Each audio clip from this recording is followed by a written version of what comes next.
Conversatorios al margen. Al margen.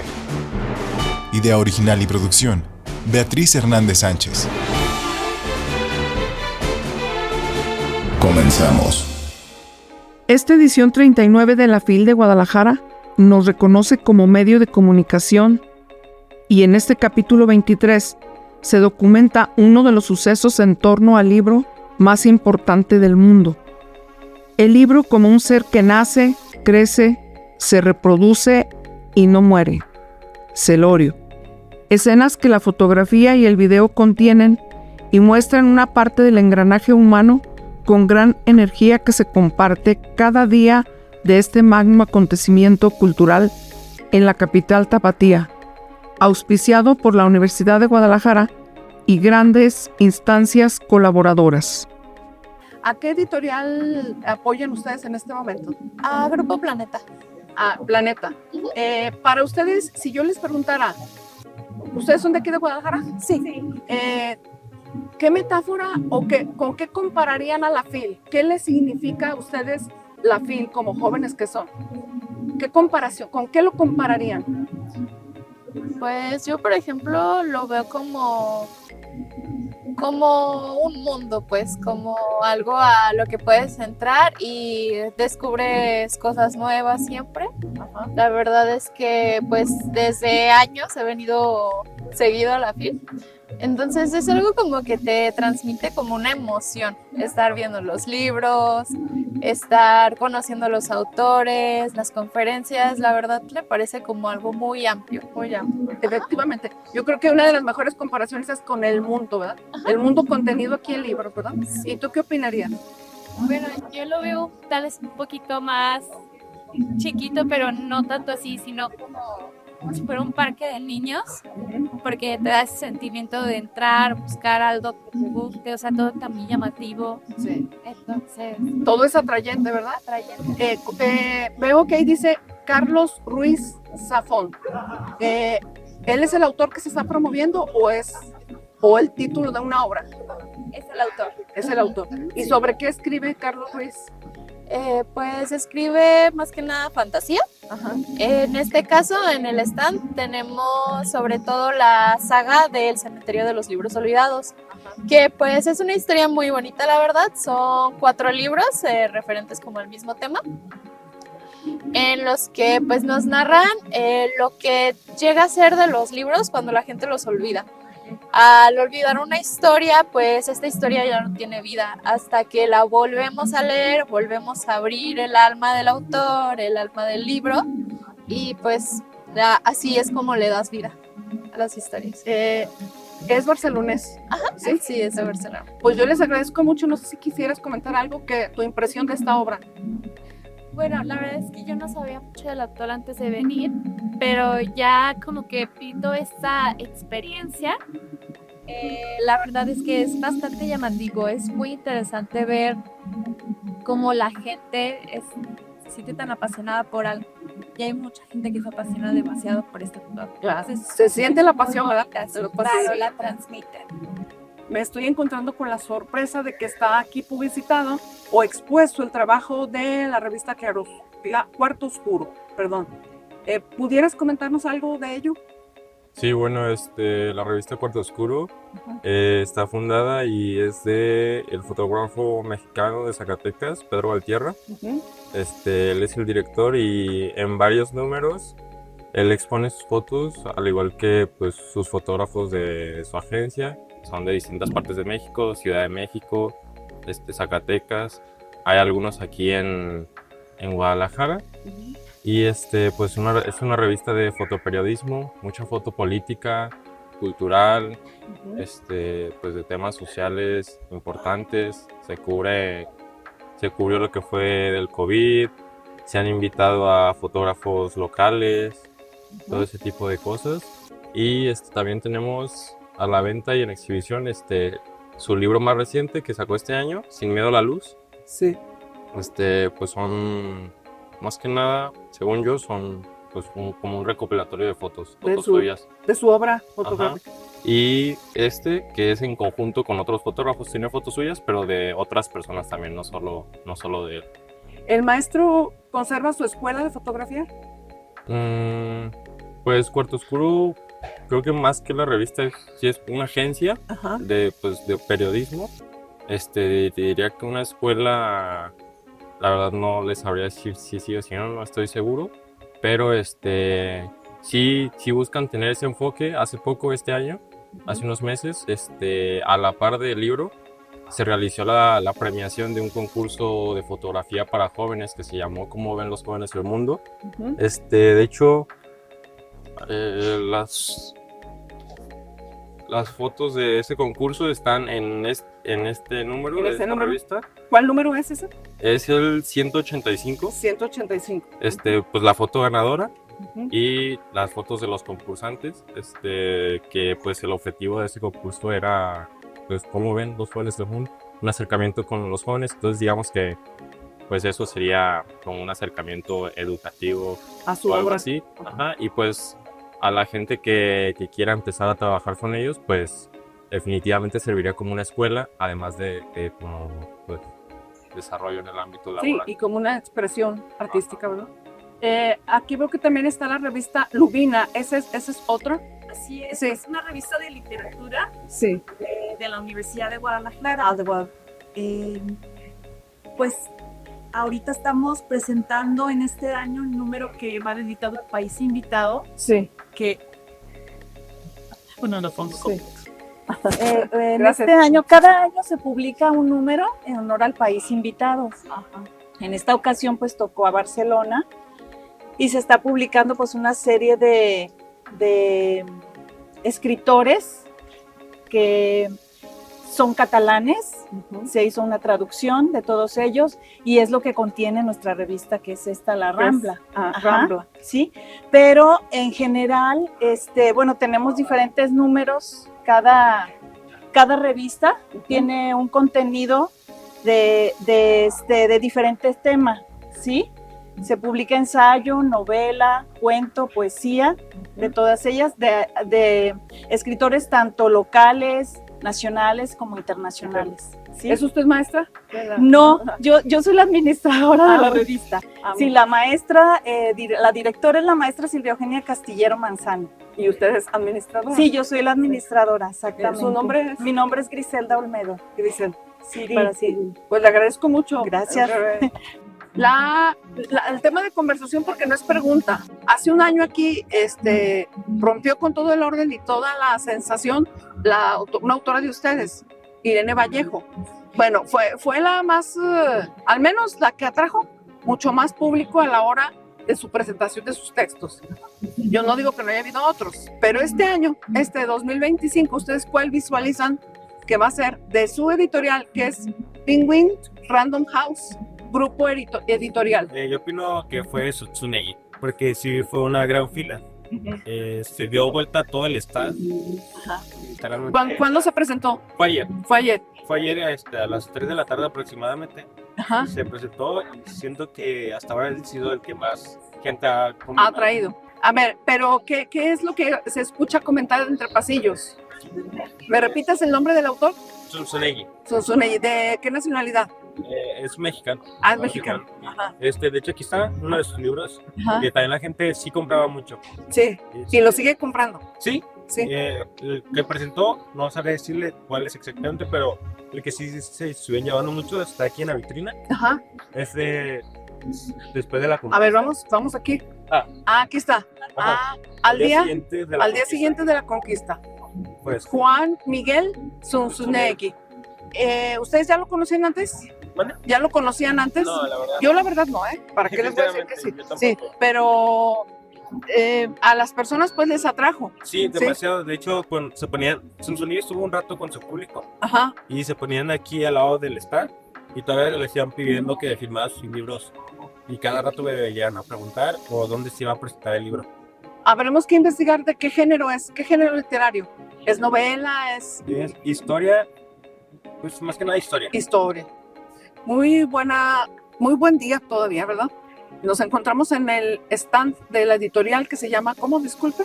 Se llama Edelvives México, Ajá. es una editorial de origen español, tenemos oficina aquí en México Sí. Esta editorial le apuesta a la ilustración con buenos textos, todos son originales Sí, y tenemos buenos ilustradores, tenemos 3 destacados. sí. Por ejemplo, si nos pudiera poner el ejemplo de uno, a ver. Uno de los textos más recientes que tenemos es El Principito, Ah, qué hermoso. ilustrado por Antonio Lorente. Sí, Es una edición íntegra, sí. es el texto original Ujú. y esta es nuestra novedad más reciente.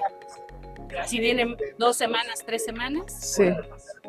Es como una obra reina, ¿verdad? Ahorita. y es una interpretación del ilustrador del Principito de las ilustraciones originales. Sí.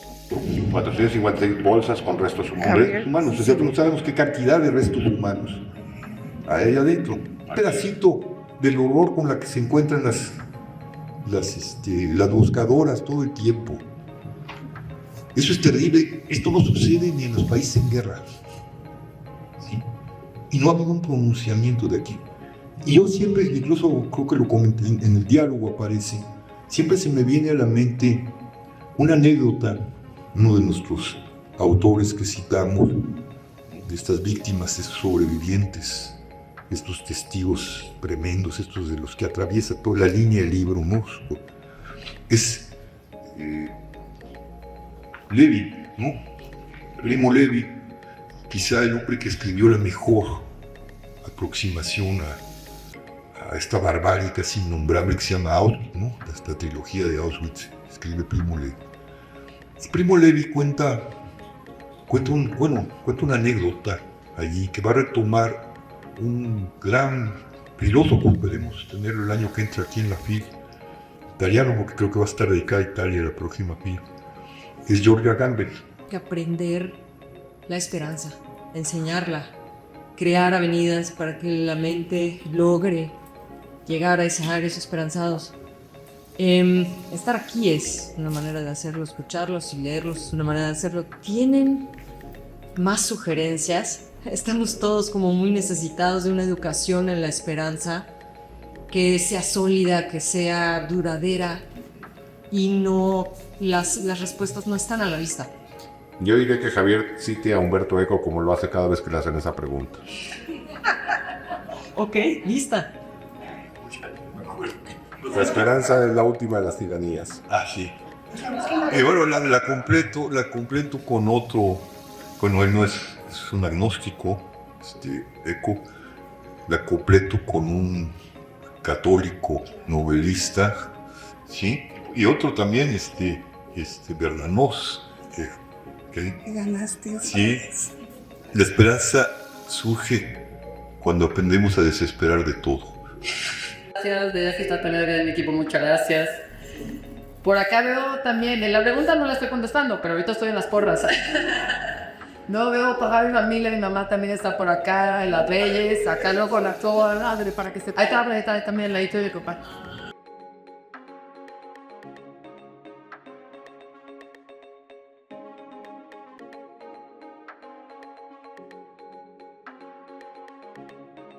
Asistidas, pero de nuevo me doy cuenta que no se dan o no se están dando con las actividades que quisiéramos que se pudieran presentar. Y bueno, pues hacia dónde va ese futuro de la tecnología. Nuestro país por lo menos no tiene una regulación crítica al respecto, no tiene una gran claridad de hacia dónde, cómo, por qué, y creo que ese es un aspecto importante. Realmente es un verdadero gusto, porque ustedes, generación Z, son mi genio, pero generación Z es la que está liderando hoy muchas de las protestas a nivel mundial y creo que están claramente poniendo, no en riesgo, sino todo lo contrario, poniendo a prueba la capacidad que tiene la democracia para vivir a la altura de sus promesas. Particularmente una palabra que se ha ido instalando en las últimas elecciones, Mandani, quizás el que más la ha aplicado, que es el tema del affordability, que es el tema de que tan asequible es tener una vida digna para esta generación. Así que es un verdadero placer y un gusto poder estar en tan muy buena compañía y por favor los invito a que sean tremendamente críticos para personas como yo, que estamos ya muy cerquita de los 70 años y que obviamente nuestra visión, sin perjuicio de ser válida, tiene que ser puesta a punto. Así que bienvenidos desde Julio. No podría, en mi opinión, haber un mejor momento para tomar de pulso a lo que está pasando con la democracia, tanto a nivel global como a nivel latinoamericano. Estamos cumpliendo 50 años el inicio de la tercera ola democrática. Yo estudié a Kennedy con Samuel Huntington, hice un Research Committee.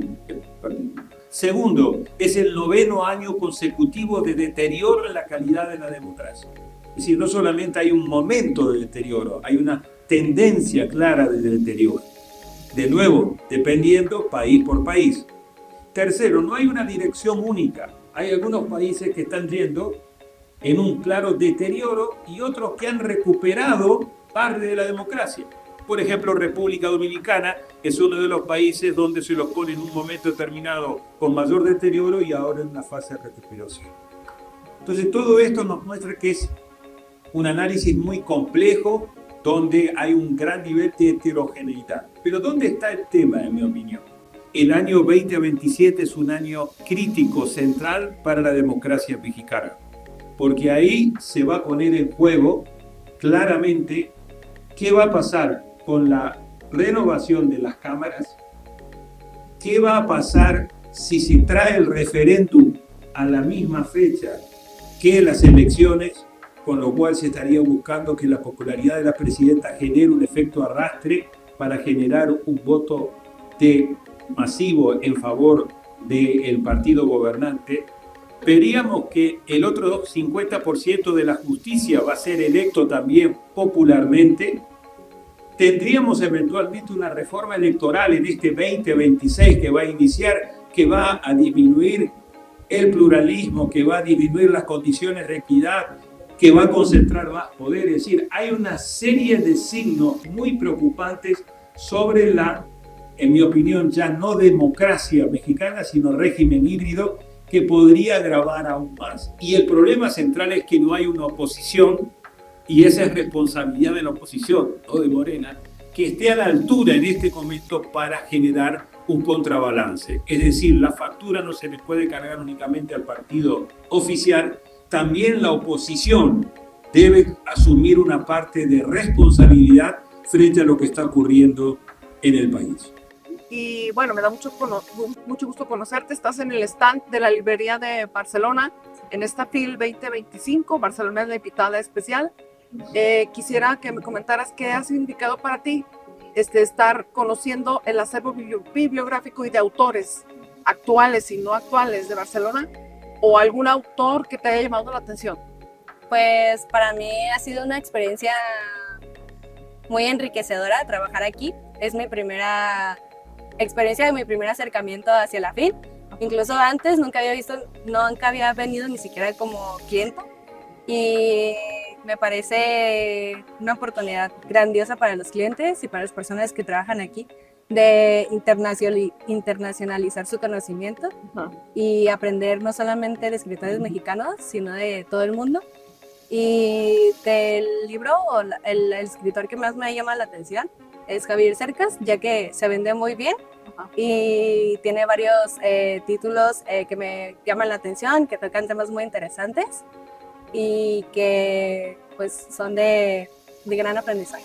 ¿Qué género escribe ese autor? Javier Cercas se encuentra en la sección de narrativa. Y pues sí, escribe narrativa. Te agradezco mucho. Pues a mí me parece que Javier Cercas es uno pues que me llama la atención. Me parece que es un poco de novelas, relatos, y me llama la atención porque, bueno, además de que sus ventas han ido muy bien y he visto que mucha gente lo busca, pues las portadas y el contenido se notan llamativos. ¿Tienes algún texto a la mano? No justo ahora, están por ahí detrás. ¿Y qué otro autor? ¿O algún otro trabajo? Por ejemplo, sí, dime. Sí. Este es de Javier Cercas. Javier Cercas. Sí. ¿Y entonces no lo conocías antes? No, anteriormente no, pero sí vi que su trabajo era muy reconocido. Y además me parece que está galardonado en varios aspectos porque vino a presentar una obra. Porque ya no me acuerdo cómo fue la lista original, era acumulativa. ¿Quién debería estar? Y íbamos acumulando.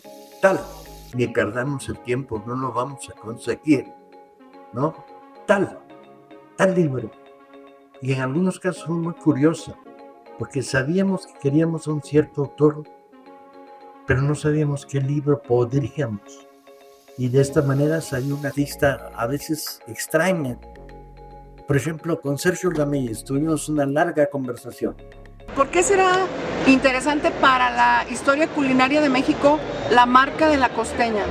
Sobre todo creo que es muy importante la industrialización de la historia culinaria de México, porque así podemos llevar un poco de nuestros alimentos a diferentes países, conservando los sabores tradicionales como lo son las salsas. Y pues también creo que es algo como muy popular. La costeña es una marca que es reconocida ya mundialmente y es como una forma de identificar a México y de que no se pierda esa esencia que nos identifica. Y pues obviamente cada quien le puede adaptar el gusto que ellos quieran con la costeña. Por eso tenemos más de 70 recetas aquí que se puede ofrecer. En el recetario, ¿verdad? Exacto, aquí. Por eso también nuestras salsas, incluso las recetas que tenemos aquí, muchísimas son internacionales, pero siempre le agregan ese toque mexicano que la costeña tiene y que Dios quiera prevalecer por muchos años. Forma parte de la cultura, ¿verdad? Por eso está aquí. Más o menos, ¿cuántas veces ha estado aquí la costeña? Pues se trata de que cada año, creo que lleva aproximadamente 4 años en la FIL, que de manera consecutiva. La pregunta de por qué la costeña está en la FIL, si es la Feria Internacional del Libro, pero pues claro que siempre el arte literario es muy amplio y creo que cabe perfectamente el arte culinario aquí en esta área. Sí, pero hay un autor que dice que el mundo es un texto y la comida forma parte del mundo. Exactamente.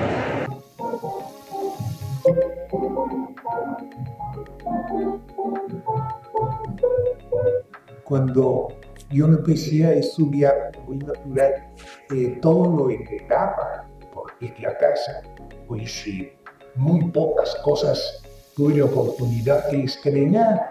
Es decir, siempre utilizaba los trajes, las ropas, las camisas, los pantalones de mis hermanos que iban creciendo, se iban generando, pero también ocurría por los ciegos. Con el primer sueldo pude ganar las vacaciones escolares de la primaria y la secundaria. Tuve la oportunidad de comprar un libro que ya existía en mi casa, un libro de lengua nacional de la profesora Gutiérrez Spitzer. Yo lo compré porque ya no quería seguir tachando el libro, me dejaron cuando se había tachado, dejaron así hasta. Mensaje de Gonzalo Celorio. Cámaras de mis hermanos mayores, los que sacaban de las bibliotecas escolares, que no podía subrayar ni anotar, ni mantener conmigo mucho tiempo. No se guardaban tanto como mi novia, no se aguardaban tanto como mi novia. Mis visitas adolescentes y amigas a su casa, donde me encontraba con los volúmenes de la colección Clásicos Castellanos que respaldaron mi carrera universitaria de lengua y literatura españolas. Siempre tuve el deseo de poseer los libros que leía porque quería leer, el vicio de hacerlos míos. Su posesión podía resultar tan exitosa como el interés que la obra misma me suscitaba o que la posibilidad real de su lectura. Precisamente por eso se trata de un vicio y no de una virtud. Aunque de distinta magnitud, el 19 de septiembre de este año del 25 vendió otra parte espectacular. Al golpe de la codicia, el impacto oscila como los temblores, que lo creo y no lo creo. Y al trepidar el corazón, la oscilación se debe inexplicable realidad. Amor, que te quiero. No, que te quiero. Bueno, y hay cosas más que decir, pero yo me diría con esto. Hay una frase de Sor Juana, claro, que dice la fuerza de la vocación. Profunda frase que cumplió 335 años, meses, antes de que muriera Julieta Piero. Para Joninet, la reina de las ciencias era la teología.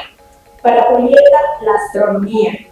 Cuando el año 2004, ahora te mencionar, la astrónoma ingresó a la Academia Mexicana de la Lengua, el título de su discurso fue "Imaginemos un caracol". Sabía de caracol y tratado musical no hallado hasta el momento de Sor Juana, que en 1694 retomó los votos de un genónimo, cuenta de presidencia. 330 años, muere una, 2025 muere otra, en sendas fuerzas de la vocación. En México se apagó una estrella en nuestra familia también. Mamá encontraba en la ciudad casi fácil ser madre. Decía que quería ver ante todo amar y enseñar, y lo hizo con una calidez inagotable. Nos abrazó siempre y siempre también nos enseñó algo útil para la vida. Buscaba estimularnos intelectualmente y asegurarse de que nos sintiéramos libres para creer.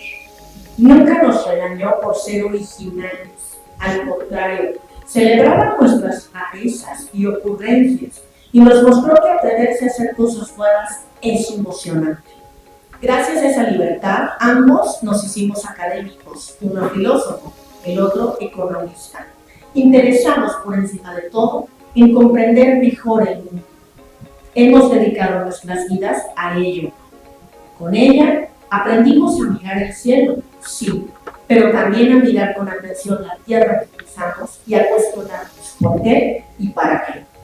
Tenía lemas sencillos y poderosos. Uno de ellos nos acompaña todos los días. No hay como trabajar para cruzar. Esa frase, que repetía con una sonrisa y pone el ejemplo, ha sido una brújula para nosotros. Estamos en el stand C16, ¿verdad? Que se llama, ¿cómo? Disculpe. Círculo de Poesía. Somos una editorial y revista electrónica. Bienvenida. Muchas gracias.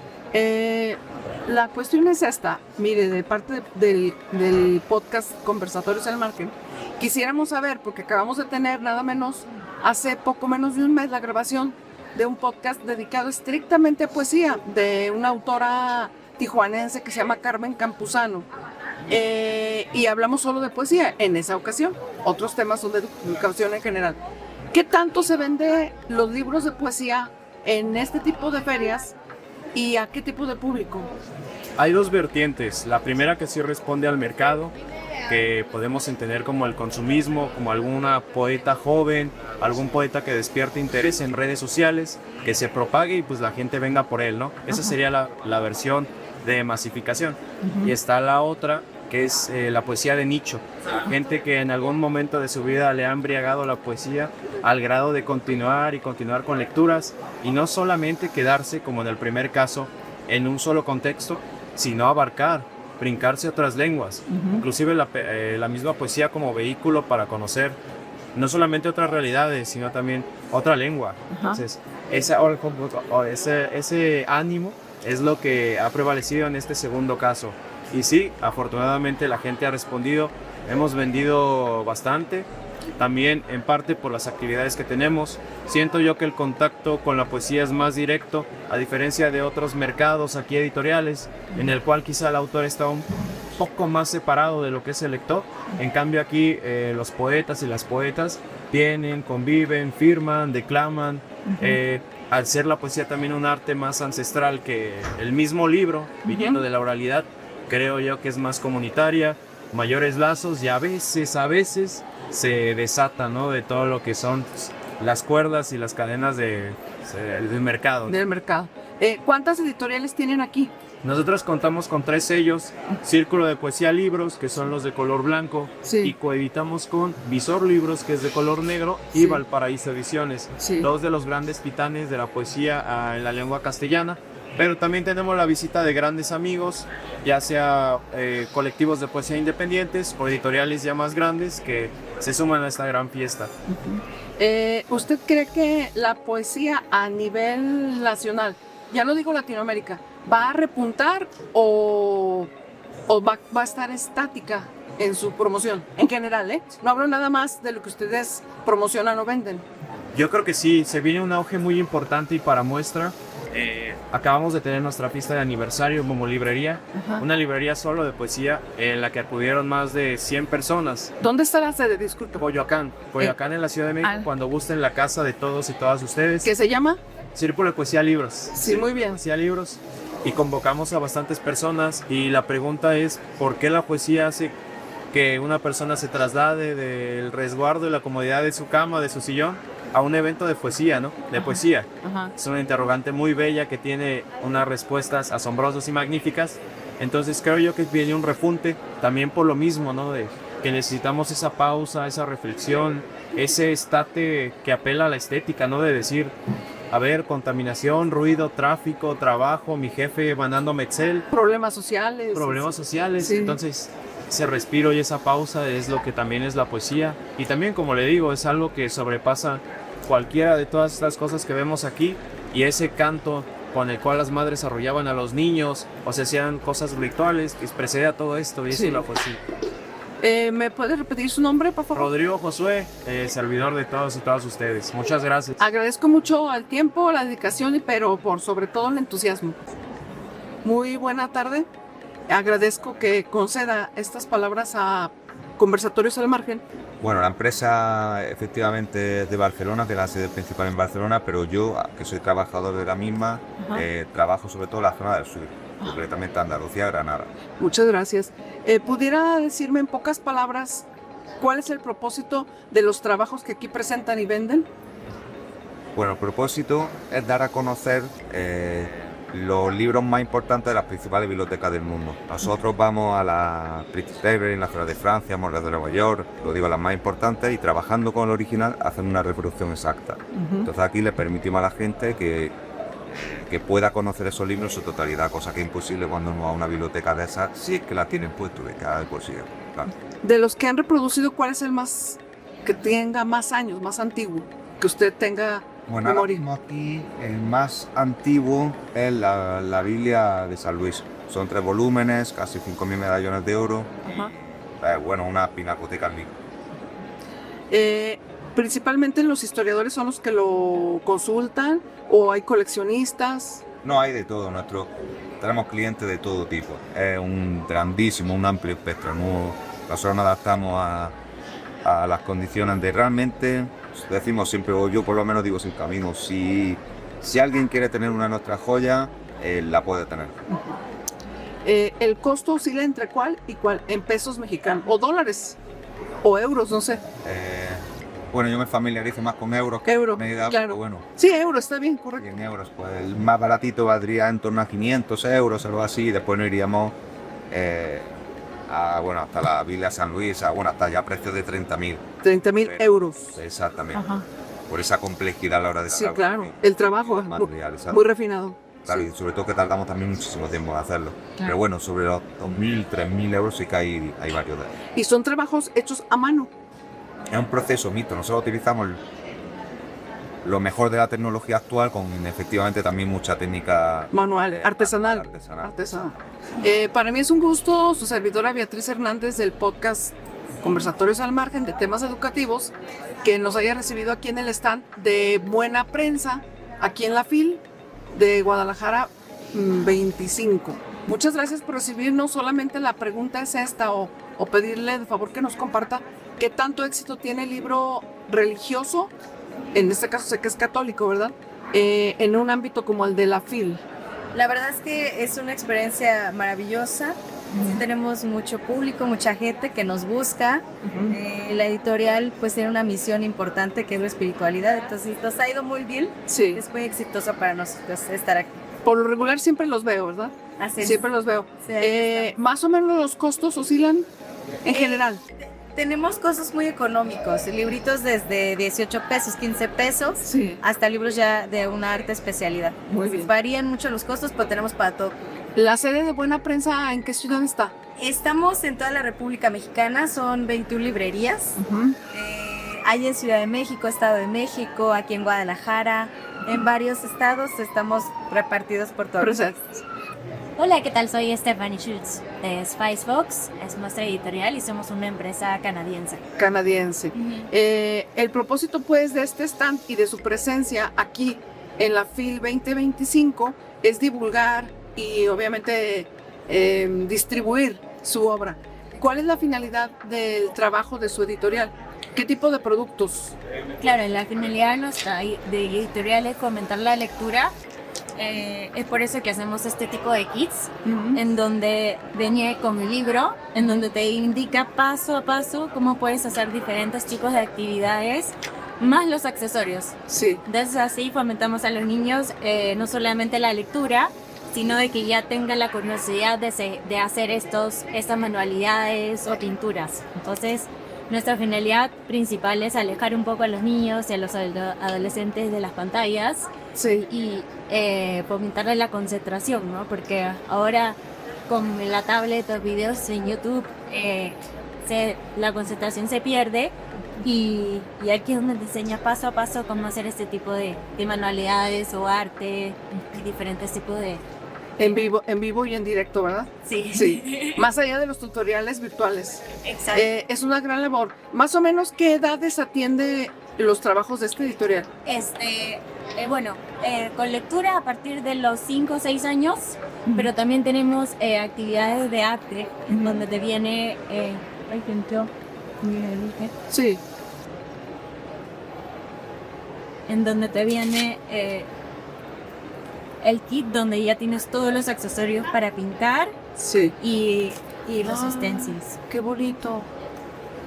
¡Qué hermoso trabajo! Además, nuestro empaque, lo que queremos fomentar obviamente es el reciclaje y todos nuestros empaques se pueden llevar a cualquier lado, ¿no? Es un material duro como un libro para que el niño lo pueda mantener más tiempo. Manipular y conservar, ¿verdad? Y que no se maltrate tan fácilmente. Exacto.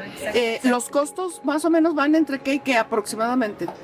Bueno, aproximadamente van desde el chiquito de 285 pesos hasta 550, 670. Aproximadamente. Sí. Va dependiendo del tipo de empaque y del tamaño. Muy bien. Bueno, muy buena tarde. Soy Beatriz Hernández del podcast Conversatorios al Margen. Para mí es un gusto y le agradezco el tiempo que me está dedicando. ¿Con quién tengo el gusto? Hola, mucho gusto. Yo soy Néstor Romo, soy realizador audiovisual y postproductor para las redes sociales de noticias en Canal 11, Ciudad de México. Muchas gracias, de verdad es un honor que esté aquí. Yo quisiera consultarle o preguntarle a usted, ¿con qué compara la FIL de Guadalajara? ¿Cuál es su metáfora de la FIL? Bien, de cobertura es la primera vez que tenemos la oportunidad de estar acá. Sí. Y vi por ahí en los stands una frasecita que decía: tu próxima historia te está esperando encontrarte.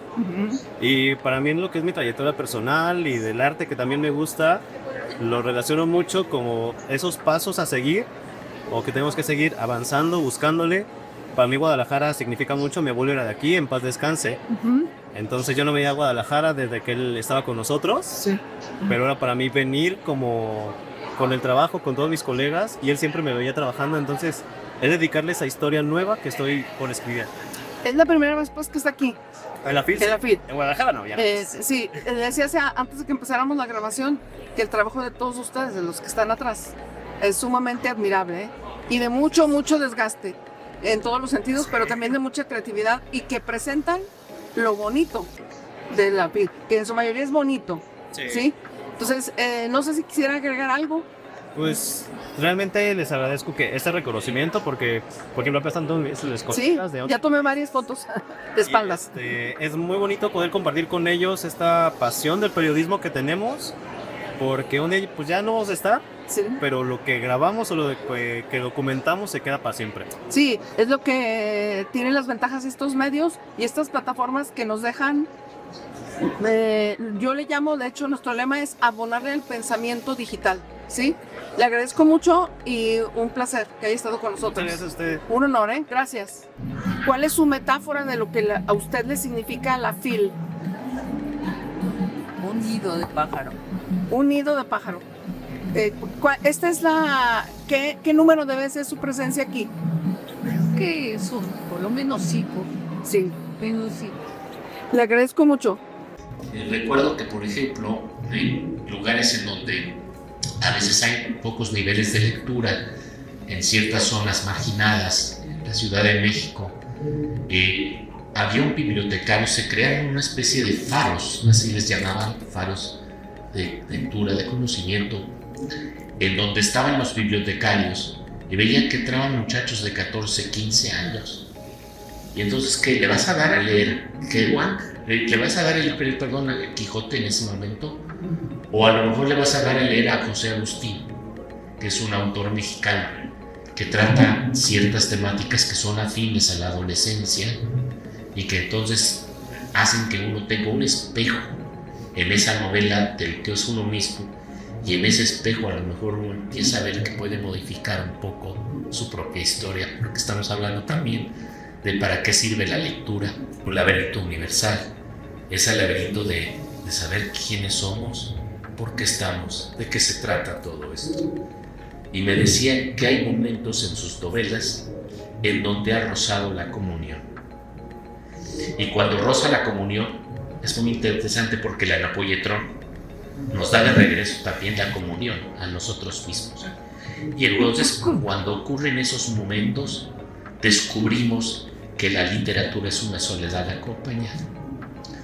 Y entonces no es que estoy diciendo que se está dando la respuesta a todo lo que hemos vivido, pero que sí hay momentos en donde de repente sentimos una majestuosidad que a veces nos da la música, que nos puede dar la buena literatura, y por eso uno de repente está buscando, es que yo quiero esa novela, ese libro, porque sé que en alguna página está un trozo de conocimiento que va a develar ciertas zonas del misterio de la condición humana. Y lo que les puedo decir nada más es que creo que todos, a pesar de que el lugar común es decir que nunca encontraremos la comunión y que nunca encontraremos esa comunicación íntima, todos por momentos rozamos ese misterio.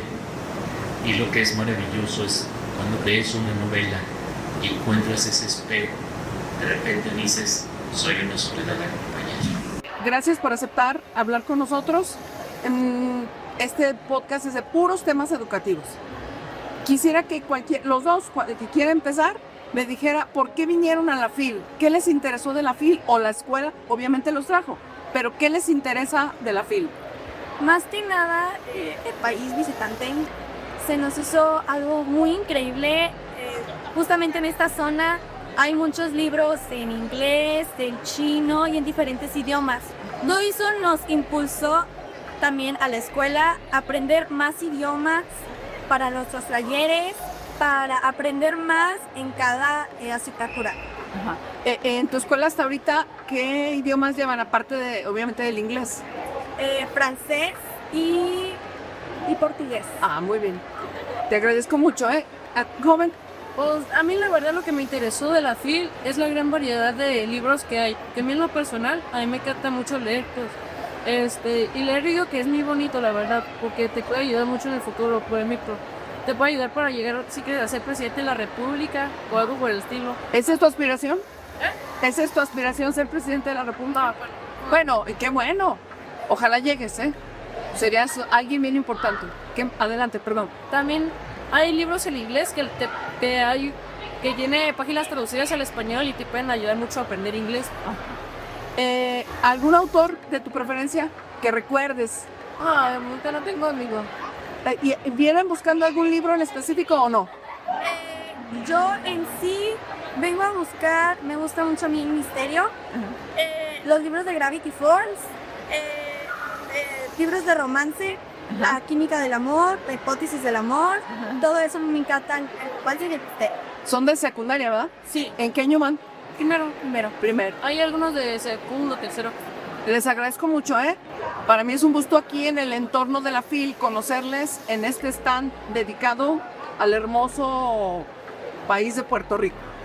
¿Con quién tengo el gusto? Hola, ¿qué tal? Yo soy Urner Velos, soy de hecho poeta puertorriqueño. Es mi primera vez aquí en la FIL de Guadalajara. ¿Es poeta? Sí. Ah, qué gusto. Hola, mi nombre es Carlos Colón Ruiz, soy poeta, editor y miembro de Pente.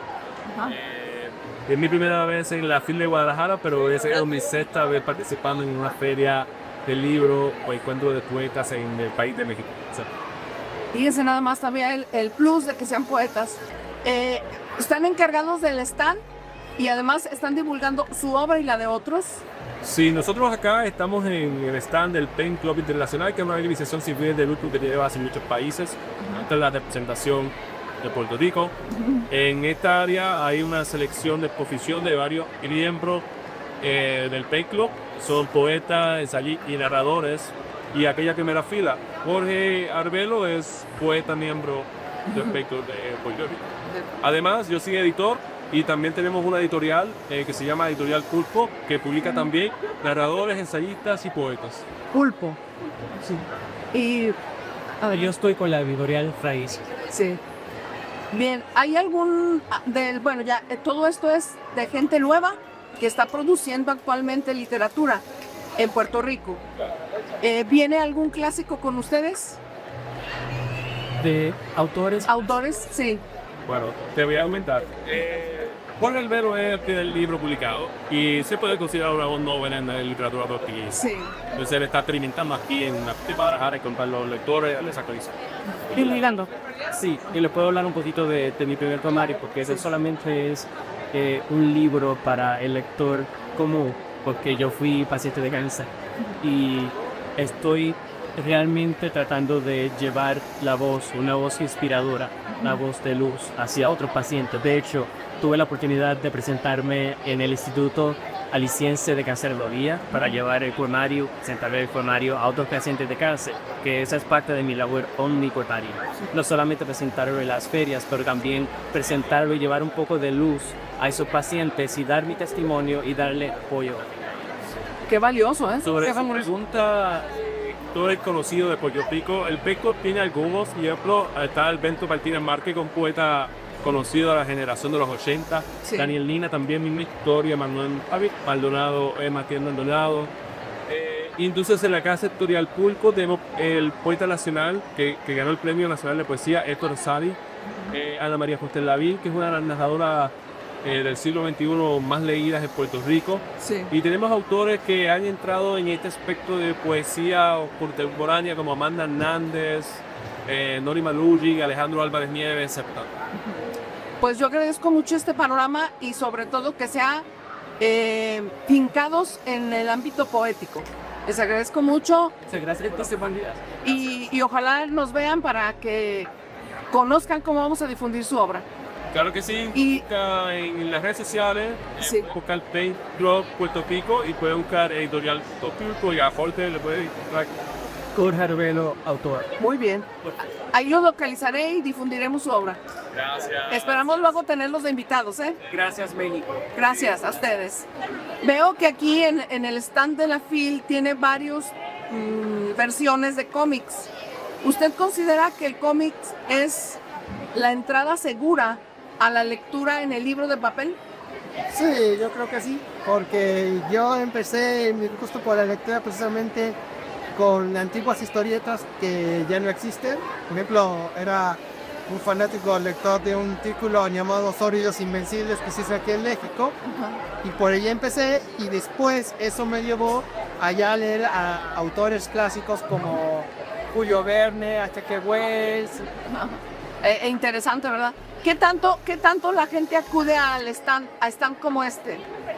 Pues es variable. Por ejemplo, hay días en que sí tenemos mucha gente, hay otros días que no tanto, pero en general es buena recepción, porque como podrán ver tenemos no solamente historietas, tenemos los libros que hablan sobre temas como animación, sí, por el estilo.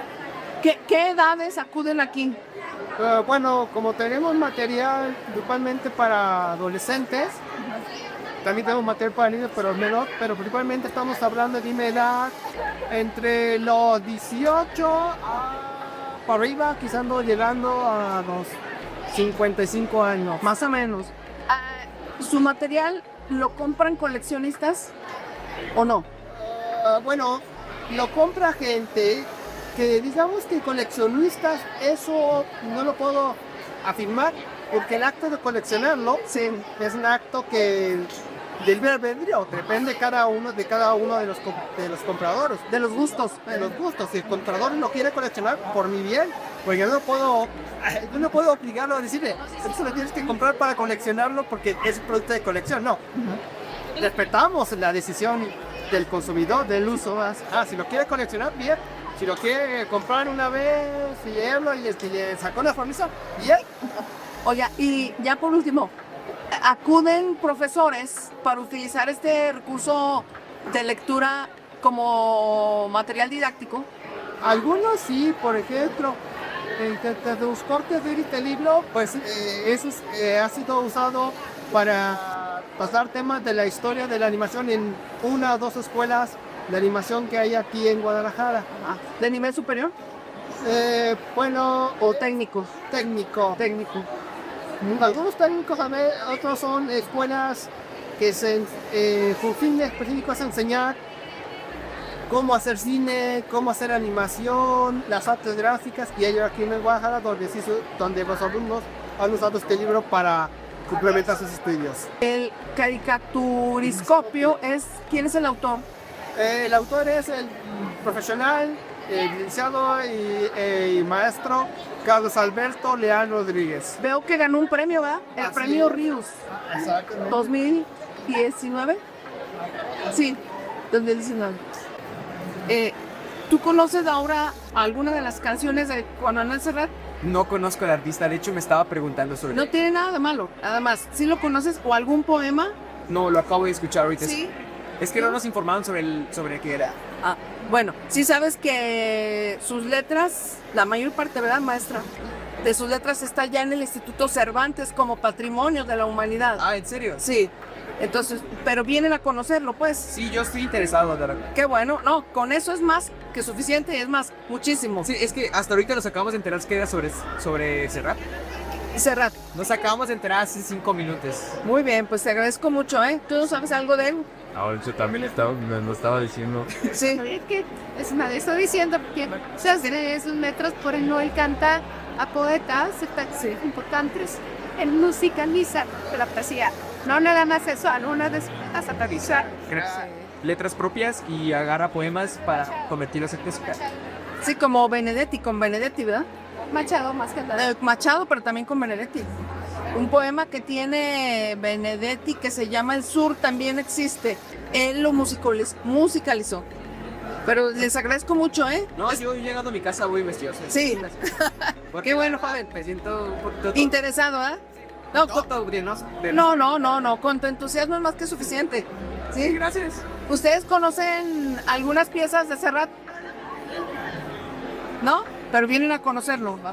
¿Vienen a conocerlo? Sí. ¿De qué escuela son? De la Bepa número 20. ¿Estatal, federal? ¿O de la universidad? ¿De la universidad? Muchas gracias. Enano es una expresión, un sustantivo que quiere decir de sí mismo niño o niño pequeño, como podría ser en porteño, vive. Es esto. Y esto viene de mis primeras épocas, que era el artista más joven que llevaba José María Lasso de la Vega, luego empresario, y el dúo dinámico, que también formaba parte de la misma cuadra, me llamaba Enano. Y así se fue transmitiendo de unos a otros. En fin, no tengo ninguna objeción. Me han llamado de muchas formas en la vida y después de las bandas más amables. Gracias por atender a esta invitación de platicar con Conversatorios al Margen. Este stand se llama Saya, es correcto, ¿verdad? Disculpa, ¿tu nombre completo? Bueno, mi nombre es Zaira Zambrano, pero me conocen como Saya. De aquí de Guadalajara. Es un gusto conocer tu trabajo, que es extraordinario, y yo quisiera de favor que me dijeras o nos platicaras cómo denominas esa forma de hacer un libro. Bueno, este en particular es algo ilustrado, pero experimental, ya que a mí me gusta mucho jugar con papel, Entonces siempre estoy buscando como que el concepto o la temática que yo abordo dentro de mis historias, pues que también el propio formato cuente un poquito de eso. En este caso, la historia habla sobre el duelo.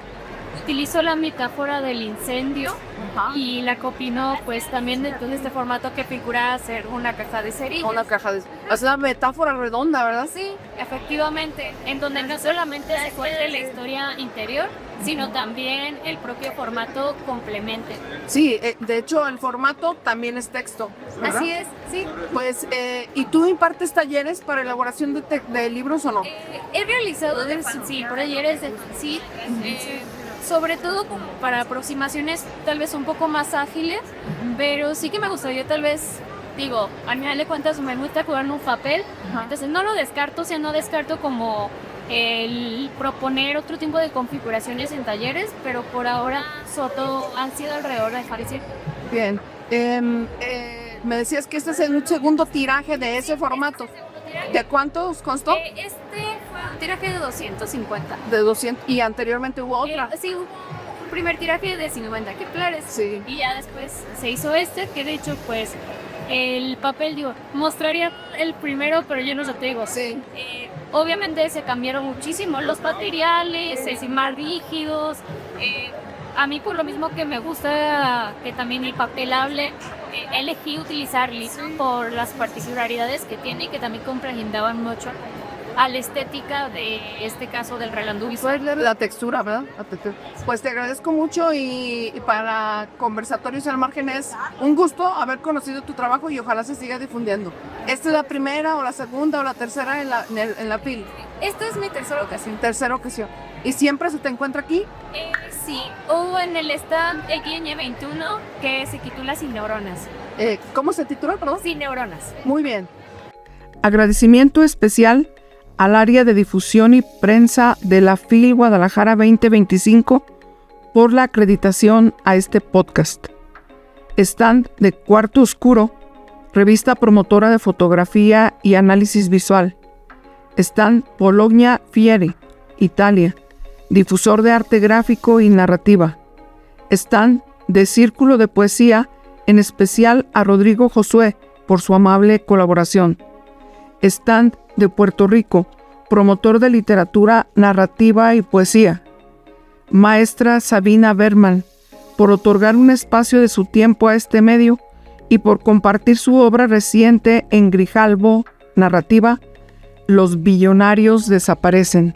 A la autora Patricia Carrillo Colar, autora de libros para la infancia y adolescencia en la colección Planeta Lector. Stand de Buena Prensa. Stand de Edelvives. Canal 11 por su disposición para dialogar tras las cámaras. Stand del Fondo de Cultura Económica. Saya, a su creativa y promotora Zaira Zambrano. Y de manera muy, muy especial a todos los jóvenes entusiastas que apoyan desde la entrada, logística, atención al público, ante toda circunstancia, por su asesoría, gentileza y paciencia. Bravísimo a todo el contingente de la Playera Negra. Hasta el 2026, si la vida no dice otra cosa.